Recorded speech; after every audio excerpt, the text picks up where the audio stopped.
You don't pretend to be someone else. You are someone else. Wake was directed by a team of Tom A. and Austin Park Stewart. It was written by Elizabeth H. Vu. Check out the respective IMDb pages for the full list of other work. And it stars Fievel Stewart of Uma and the Wendigo fame as Lake Reed, an aspiring, struggling actress that is bound determined to land the lead role in the Hollywood remake of a film called Wake. In a film called Wake, how dare you not give me a chance to sit down and absorb a few things before you just slap us across the face like that with a mind-blowing fact. But in all seriousness, Lake Reed, she has her peculiarities, but she really thinks that she can land this role, and she thinks she's going to do great. She thinks she's going to do so great that she decides the only way is to not really listen to her agent that's kind of trying to give her some advice.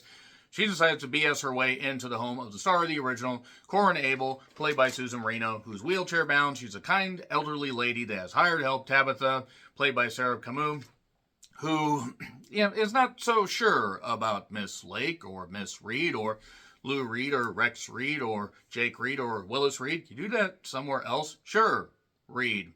If you get that, I love you guys. From there, basically, Corin decides to offer her help to get her in the same mindset that she was when she landed the role in her audition with a 3-minute monologue, and she won an Academy Award. But then, unfortunately, tragedy struck. A lone gunman. No, I mean, we find out about what happened, and I'll talk about that in the spoilers. But from there, they talk. We get some stuff that may or may not actually be happening. Flashbacks, a lot of flashbacks to Lake's childhood that tie into this particular thing about getting into a dark place. And, okay, look, I'm just going to admit right now that Fievel Stewart, I've actually enjoyed. I think she does have a bright future in Hollywood. I mean, she's been in some projects that have not been all that. The Wendigo was all right. Uma wasn't that great. I'm not talking about Uma to Oprah, Oprah to Umra. If you get that, boy, that is an old goddamn reference. And the people certainly try, but it's a very minimalist cast.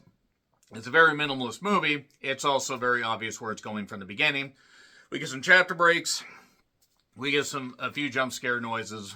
Some attempts at tension. The problem is there's about 30 minutes of material and it's stretched out to 80 minutes.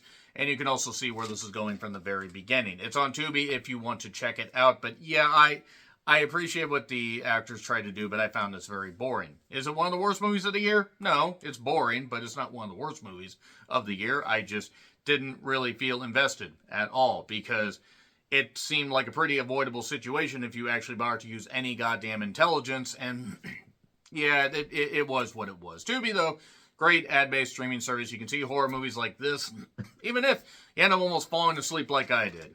That being said, let's see where everybody goes in the future. Getting into spoilers, 3, 2, 1, and spoilers. Have you seen The Skeleton Key? Congratulations, you've seen this, because that's basically how this movie ends.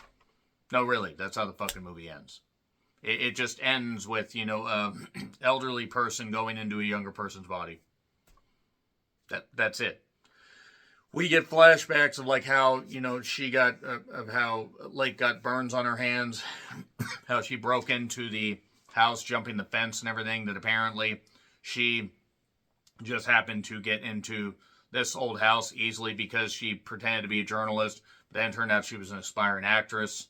And then Corin offers her the one technique that landed her the role in 3 minutes. You got to feel the emotion. Yes, you have to absorb yourself in all this stuff. And yes, there actually are reasonable things that are said in this. The problem is so much of this is stretched out. There is a point in between the flashbacks with the dad and the younger Lake where the mother's sick and in the basement, because I guess keeping them down there in the cold basement where potential hauntings or rats or whatever could happen is better, I guess. But the dad's kind of getting sick of taking care of the mother, and the mother ends up getting poisoned by the dad, and there's all this talk about going to a very dark place. But that Lake doesn't have a dark place, except she does. Corin tells her about the night of her accident and everything after winning an Academy Award for this movie. Again, go big or go home, why the fuck not? It's decently shot, the acting is alright. I don't know. I kept telling herself to wake, but I didn't. And then during this, like during the lead up to this, Lake finds an old like tape recording or an old recording of a woman named Jody who was a journalist who came to interview Corin, but suddenly isn't there. Gee, I wonder what happened to her. Can't imagine what possibly happened to her. But she says, I feel stuck. There's this weird stuff going on.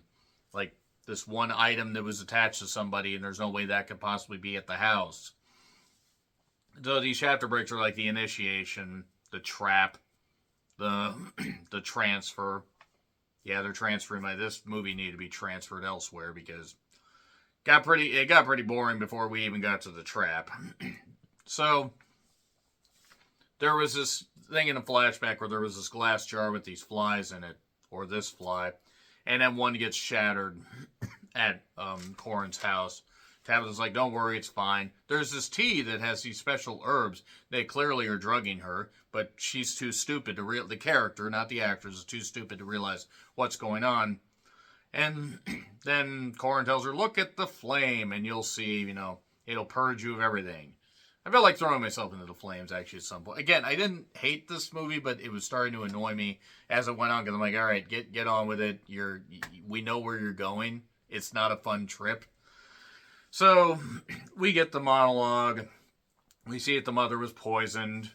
And then also we see that Jody was killed and buried in the woods. I think. They just threw a bunch of edited stuff here at this point. But the implication is that Jody died. And, yeah, basically, Lake is trapped in the basement. You shall wake. And then she's trapped in Miss Abel's body.